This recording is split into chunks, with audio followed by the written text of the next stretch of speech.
बिस्मिल्लाहिर्रहमानिर्रहीम। इकनॉमिक्स के बैकग्राउंड के हवाले से पढ़ेंगे कि इकनॉमिक्स जो है वो कब से इस दुनिया में इकनॉमिक्स शुरू हुआ।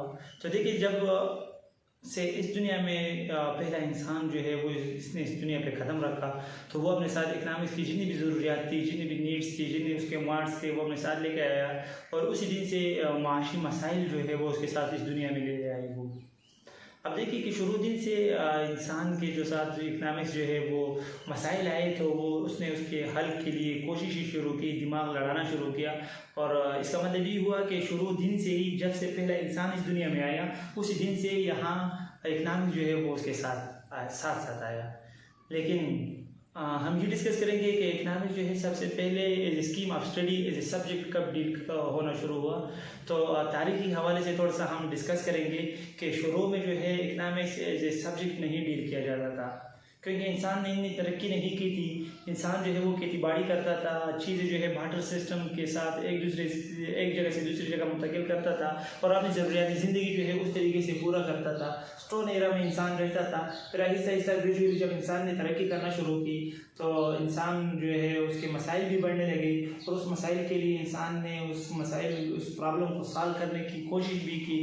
तो आहिस्ता आहिस्ता इंसान ने तिजारत शुरू की, यानी बार्टर सिस्टम के ज़रिए इंसान ने दुकानें लगाना शुरू की, मार्केटें लगना शुरू हो गई और मुख्तलिफ बिजनेस फेयर यानी कारोबारी मेले लगना शुरू हो गए और इंसान जो है बेहतर माशी सहूलियात हासिल करने के लिए एक जगह से दूसरी जगह माइग्रेशन करना शुरू कर लिया इंसान ने।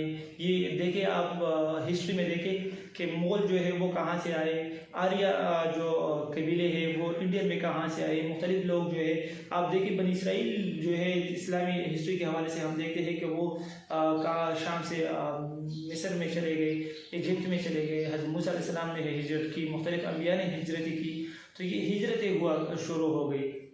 और उसके बाद जो है अगर हम देखें हज़रत यूसुफ़ अलैहिस्सलाम का वाक़या हमारे सामने है। कुरान हमें ये बताता है कि हज़रत यूसुफ़ अलैहिस्सलाम को मिस्र के बादशाह ने ख़जाना यानी इकनॉमिक्स का वज़ीर आज़म बना दिया था उस वक़्त। यानी आज से 3000 साल पहले भी इकनॉमिक्स के मसाइल थे मिस्र में, इसलिए उन मसाइल को डील करने के लिए हज़रत यूसुफ़ अलैहिस्सलाम को मईशत की बेहतरी के लिए वज़ीर बना दिया गया था।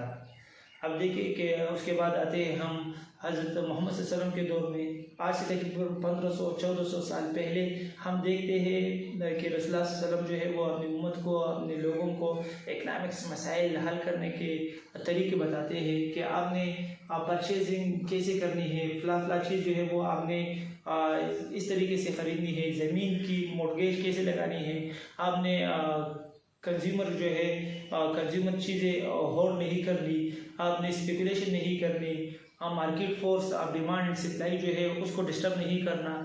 उसके बाद देखिए कुरान और हदीस के ज़रिए रसूलुल्लाह सल्लल्लाहु अलैहि वसल्लम हमें माशियात जो है वो समझाते हैं, लेकिन यहाँ तक भी मईशत यानी इकनॉमिक्स जो है माशियात ये as a study as a course deal नहीं किया जा रहा था।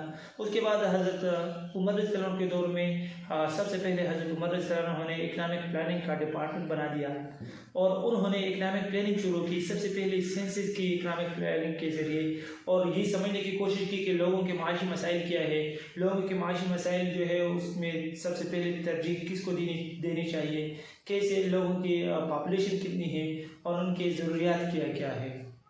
उसके बाद हज़रत उमर रज़ियल्लाहु ने सबसे पहले जो उस वक़्त राइज करेंसी थी रूमी और ईरानी करेंसी को ख़त्म कर लिया और उस मदीने की रियासत की पहली करेंसी जो है हज़रत उमर रज़ियल्लाहु ने जारी कर ली।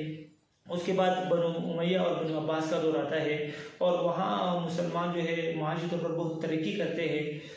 ट्रेड जो है ये एक्सपेंड हो जाता है, समंदरी तिजारत जो है ये फैल जाता है और मुसलमान जो है ये मुख्तलिफ जो माशी इंडिकेटर है उसको बेहतर करने के लिए कोशिशें शुरू करते हैं। सबसे ज़्यादा तवज्जो जो है ये हेल्थ केयर और एजुकेशन की तरफ दी जाती है। उसके बाद अगर हम रिसेंटली शेरशाह सूरी का दौर देखें इंडियन हिस्ट्री में, तो शेरशाह सूरी ने जो है ट्रांसपोर्टेशन पर बहुत ज़्यादा जोर दिया और ट्रांसपोर्ट रूट जो है वो चाइना से लेकर वो समंदर तक उन्होंने यहाँ रास्ते बना दिए तिजारत के लिए और तिजारत को बहुत ज़्यादा फ़रोग़ दिया। मुग़ल के दौर में भी अगर हम देखें तो उन्होंने जो बिल्डिंगें बनाई थी उनका मकसद अगर सैर सियाहत था तो उसके सैर सियाहत के साथ इकनॉमिक्स जो है वो भी लिंक था। लेकिन जब 1600 सदी के बाद यही नॉलेज जो है ये यूरोप मुंतकिल होता है और यूरोपियन जो लोग हैं वो इस यानी कि गौर फिक्र शुरू करना शुरू हो जाते हैं तो माशियात जो है वो बहुत ज़्यादा तरक्की करना शुरू हो जाता है और एक इकानमिस्ट सामने आते हैं जिनका नाम है एडम स्मिथ और वो सबसे पहले एक बुक लिखते हैं, उसका नाम है द वेल्थ ऑफ नेशन। और उस द वेल्थ ऑफ नेशन में वो ये डिस्कस करते हैं कि प्राइस जो है ये कैसे होगी, कैसे रेगुलेशन होगी, मार्केट कैसे कंट्रोल होगी, अनएम्प्लॉयमेंट क्या होती है, वेज क्या होते हैं, ये सारी चीज़ें जो है वो डिस्कस करते हैं।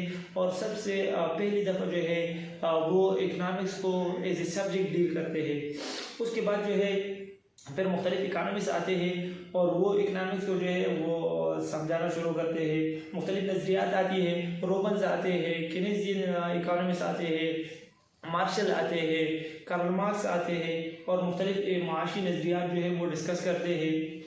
देखिए ये थी इकनॉमिक्स की ग्रेजुअली हिस्टोरिकल बैकग्राउंड कि कहाँ से इकनॉमिक्स शुरू हुई और आप जाकर इकनॉमिक्स जो है हर जगह पढ़ाई जाती है, हर इंसान जो है वो इकनॉमिक्स को समझता है। आप किस से भी पूछें कि इकनॉमिक्स क्या है तो वो आपको बता देगा। हर यूनिवर्सिटी में आज इकनॉमिक्स पढ़ाया जाता है। पूरी दुनिया में जो है इकनॉमिक्स के लिए अलग यूनिवर्सिटियाँ भी कायम हैं और आज दुनिया में अगर हम देखें तो मईशत और जो इकनॉमिक्स है, इक़्तिसादियात है, ये पूरी दुनिया का सबसे बड़ा मसला बन चुका है।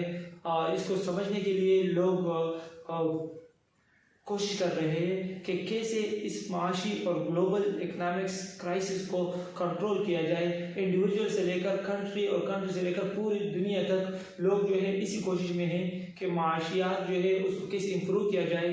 फ़र्द की माशी काबिलियत जो है, इकनॉमिक पावर जो है, इकानमी जो है वहाँ से लेकर कंट्री की इकानमी तक और ग्लोबल इकनॉमिक तक कैसे हम बेहतर ला सकते हैं इसमें।